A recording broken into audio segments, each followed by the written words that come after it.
But अब देखो ध्यान से सुनो, ठीक है। बट क्या है, कंडीशन क्या है, ये ग्रीन कैंडल है, ठीक है। दोनों कंडीशंस में हम इस पर्टिकुलर लेवल को कहते हैं चेंज ऑफ कैरेक्टर, और इसके चलते मार्केट में हम अब बुलिश नहीं रहते हैं, और हम अब कहते हैं कि अगर हमारा last support in the market के नीचे क्लोजिंग आ चुका है, then we are bearish now and we are going to look for sell entries. अब बहुत अच्छे से और एक बार समझ लो कि ये फर्स्ट कैंडल रेड और ये सेकेंड कैंडल रेड, ये फर्स्ट कैंडल रेड और ये सेकेंड कैंडल ग्रीन, इन दोनों की क्लोजिंग हमें ध्यान देना है, बाकी हमको कुछ लेना देना नहीं है। हमको दूसरे कैंडल की क्लोजिंग चाहिए। अब यहाँ पे दो रूल्स है अगेन। फर्स्ट रूल इज कि यहाँ पे जो है दो कंसेक्यूटिव कैंडल्स क्लोज होने चाहिए, यानी क्या, एक के बाद एक। ऐसा नहीं होने चाहिए कि एक रेड कैंडल यहाँ पे नीचे क्लोज हो गई और तुरंत ग्रीन कैंडल यहाँ पे ऊपर क्लोज हो गई, ऐसा नहीं चलेगा। दोनों कैंडल्स लगातार नीचे क्लोज होनी चाहिए। ये हो गया हमारा पहला रूल। और हमारा दूसरा रूल क्या है कि इट इज नॉट कंपल्सरी, कि दोनों कैंडल्स रेड हो, एक रेड और एक ग्रीन भी चल सकती है अगर लगातार। अब यहाँ पे कैंडल कलर मैटर नहीं करता है, बस फर्स्ट कैंडल क्या होनी चाहिए हमारी, रेड होनी चाहिए, क्योंकि ऑफकोर्स लो के नीचे क्लोज ग्रीन कैंडल तो होगी नहीं।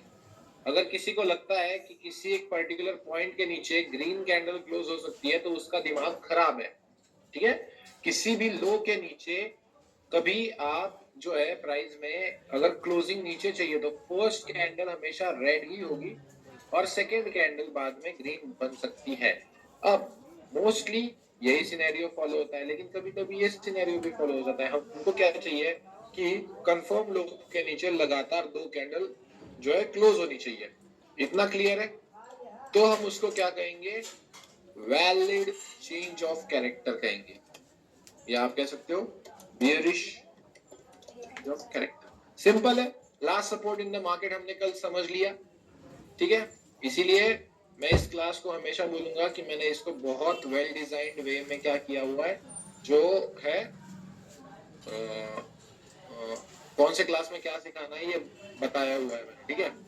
तो अब आपको पता चल गया है कि कितने कैंडल्स जब last support in the market के नीचे क्लोज होंगे तब हमारा जो है चेंज ऑफ कैरेक्टर हो जाएगा। सबको क्लियर है ये?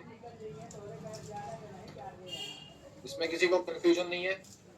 ठीक है, ठीक है। अब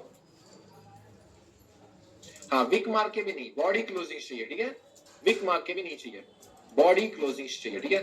बॉडी क्लोज होने चाहिए, क्लोजिंग क्लोजिंग। इसीलिए सेकेंड क्लास फर्स्ट क्लास ध्यान देके देखना होता है, बॉडी क्लोजिंग चाहिए।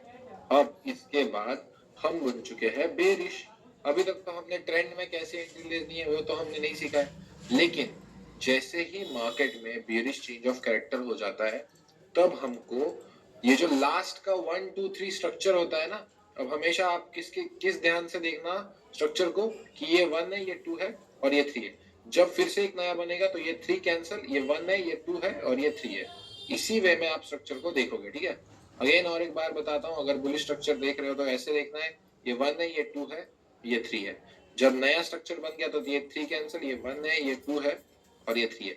अब ये 3 कैंसिल होके 1 कब बनेगा, जब मार्केट में 2 कैंडल रिट्रेसमेंट आएगी और जब नया हाई कंफर्म होता है तब 3 कैंसिल होके 1 बनेगा। ये पॉइंट सबको समझ में आ गया क्या, बताइए? जब भी हाई कंफर्म होगा तब हमारा 3 1 बन जाएगा, राइट? समझ गए? क्लियर है? Okay, understood. अब उसके बाद 3 लेवल्स निकलते हैं सेलिंग के। ये हो गया पहला लेवल, ये हो गया दूसरा लेवल और ये हो गया तीसरा लेवल। अब इन तीनों लेवल्स के अलग अलग नाम है और इनको मार्क कैसे करना है, ठीक है, बताता हूँ मैं। अभी भी हम सिर्फ ये 4 आवर और डेली में ही करेंगे और इसका लाइव एग्जांपल आपको दिखाऊंगा, लाइव हुआ कौन सा लेवल से सेल हुआ है ये आप बताओगे। अभी भी आप 4 आवर और डेली में ही करोगे ये मार्क। आपको उस पर्टिकुलर लेवल का अगर ये हाई है तो आपको क्या करना है, टॉप विक मार्क करनी है उस candle plus 1% of the body, बिल्कुल छोटा सा हिस्सा, ठीक है। अगर ये सपोर्ट है तो आपको बॉटम विक मार्क करनी है प्लस 1% ऑफ द बॉडी उसी कैंडल की, ठीक है, जो भी लोएस्ट पॉइंट है। अगर ये हाई है तो इसको क्या है, फिर से top wick plus 1% of the body. आप क्या करते हैं, कुछ लोग मुझे पूछते हैं कि सर इस कैंडल का टॉप विक मार्क करना है या लो विक मार्क करना है, इसीलिए मुझे ये एक्स्ट्रा ऐड करना पड़ रहा है आजकल क्लास में। तो ये समझ गए कि अगर हाई है तो टॉप विक और लो है तो बॉटम विक मार्क करेंगे, हाई है तो टॉप विक मार्क करेंगे और लो है तो बॉटम विक मार्क करेंगे, ठीक है। जैसे ही आप ये 3 लेवल्स मार्क करते हो, इन तीनों लेवल से आपको जो है मार्केट में सेलिंग देखनी है। कौन से कंफर्मेशंस लेने हैं सर, कौन से टाइम फ्रेम में एंट्री लेनी है, कौन से जो है आपको कैंडलस्टिक पैटर्न्स का वेट करना है, सब कुछ आने वाला